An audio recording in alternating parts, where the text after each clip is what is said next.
دوستان نهایت گرامی کانال را سابسکرایب کنید و زنگ را بزنید تا برنامه‌های بعدی باخبر شوید. مجسمه‌های بودا در بامیان افغانستان، تاریخ، اهمیت و تأثیرات.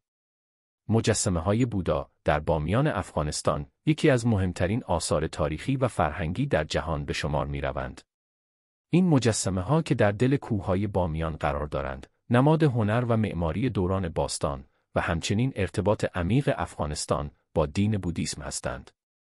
تخریب این مجسمه‌ها توسط طالبان در سال 2001 به یکی از تراژدی‌های بزرگ تاریخ افغانستان تبدیل شد. در این برنامه به بررسی تاریخچه، اهمیت، هنر و تأثیرات این مجسمه‌ها پرداخته خواهد شد. بخش اول، تاریخچه مجسمه‌های بودا در بامیان. مجسمه‌های بودا در بامیان در قرن 6 میلادی توسط هنرمندان و معماران هندی و ایرانی ساخته شدند. این مجسمه‌ها در دل صخره‌های بامیان و در منطقه‌ای که در گذشته یکی از مراکز بزرگ عبور کاروان‌ها بود، قرار داشتند. بامیان در دوران گذشته مرکز مهمی برای فرهنگ‌های مختلف بود و مجسمه‌های بودا نیز به عنوان نشانه‌ای از تأثیرات بودیسم در این منطقه ساخته شدند. این مجسمه‌ها شامل 2 مجسمه عظیم بودا بودند که یکی از آنها 55 متر ارتفاع و دیگری 35 متر ارتفاع داشت. بخش دوم، هنر و معماری مجسمه‌ها. هنر ساخت مجسمه‌های بودا در بامیان با ویژگی‌های خاص خود به اوج رسید. این مجسمه‌ها از سنگ تراشیده شده بودند و جزئیات دقیق و زیبایی داشتند که نشان دهنده تسلط هنرمندان بر هنر سنگ تراشی بود. طراحی این مجسمه‌ها به طور خاص نمایانگر تأثیرات سبک‌های مختلف هنری از جمله هنر هندی، ایرانی و یونانی بود. علاوه بر مجسمه‌ها، نقاشی‌های دیواری و آثار هنری دیگری نیز در اطراف آنها یافت می‌شد که به طور مستقیم با مذهب بودا مرتبط بودند. بخش سوم، اهمیت مذهبی و فرهنگی. مجسمه‌های بودا در بامیان نه تنها از نظر هنری بلکه از نظر مذهبی نیز اهمیت زیادی داشتند. این مجسمه‌ها نمادهای قدرتمندی از فلسفه و آموزه‌های بودا بودند و مردم بسیاری از سراسر آسیا برای عبادت به این مکان می‌آمدند. بامیان به عنوان یک مرکز مهم برای پیروان بودیسم و همچنین محل عبادت و مراقبه بود. وجود این مجسمه‌ها در دل کوه‌ها باعث شده بود که بامیان به یکی از مهمترین مکان‌های مذهبی در دنیای بودیسم تبدیل شود.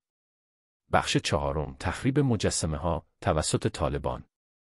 در سال 2001 گروه طالبان تصمیم به تخریب مجسمه‌های بودا در بامیان گرفتند. این اقدام باعث اعتراضات جهانی شد و به عنوان یکی از بزرگترین اقدامات تخریبی تاریخ بشری شناخته شد. طالبان معتقد بودند که مجسمه‌های بودا به عنوان نمادهای کفر و بتپرستی باید نابود شوند. تخریب این آثار نه تنها ضربه‌ای به میراث فرهنگی افغانستان وارد کرد، بلکه نشان دهنده ناتوانی در درک ارزش‌های فرهنگی و مذهبی دیگران بود.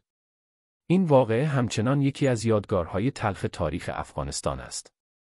بخش پنجم، تأثیرات تخریب مجسمه‌ها و تلاش‌ها برای حفظ میراث فرهنگی.